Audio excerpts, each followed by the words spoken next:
Once upon a time, in a charming little village nestled at the edge of a vast forest, there lived a kind-hearted girl named Little Red Riding Hood. She earned her name because of the beautiful red cloak her grandmother had sewn for her. One bright morning, Little Red Riding Hood's mother gave her a basket filled with delicious treats, fresh bread, berry jam, and a bottle of milk. "Take this to grandmother's house," her mother said. "She's not feeling well. But remember, stay on the path and don't talk to strangers." Little Red Riding Hood nodded eagerly. "I promise, Mama," she said and set off through the forest, her red cloak fluttering like a tiny flag behind her. The forest was alive with sights and sounds.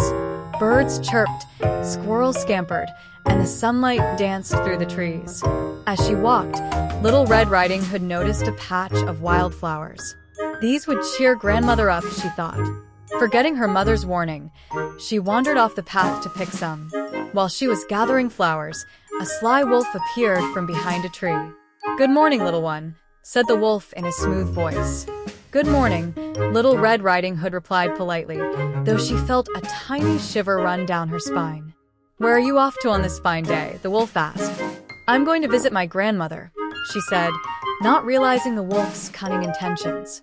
"How lovely," the wolf said with a toothy grin. "And where does she live?" "At the little cottage at the end of the forest, near the big oak tree," she answered. The wolf's eyes gleamed. "What a kind granddaughter you are.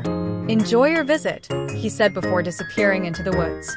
Little Red Riding Hood returned to the path and continued her journey. But the wolf, being much faster, reached grandmother's cottage first. He knocked on the door. "Who's there?" called grandmother. "It's me, Little Red Riding Hood," the wolf replied in a sweet voice. Thinking it was her granddaughter, grandmother opened the door, and in came the wolf. He locked grandmother in a closet and dressed in her nightgown and cap, lying in bed to wait for Little Red Riding Hood.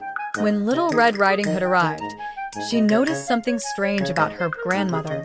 "Grandmother, what big ears you have," she said. "All the better to hear you with, my dear," the wolf replied. "Grandmother, what big eyes you have. All the better to see you with, my dear." And "Grandmother, what big teeth you have.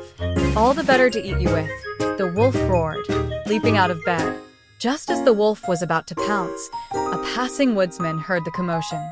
He burst into the cottage and chased the wolf away, saving Little Red Riding Hood and grandmother. From that day on, Little Red Riding Hood promised never to stray from the path again. She learned the importance of listening to her mother and being cautious.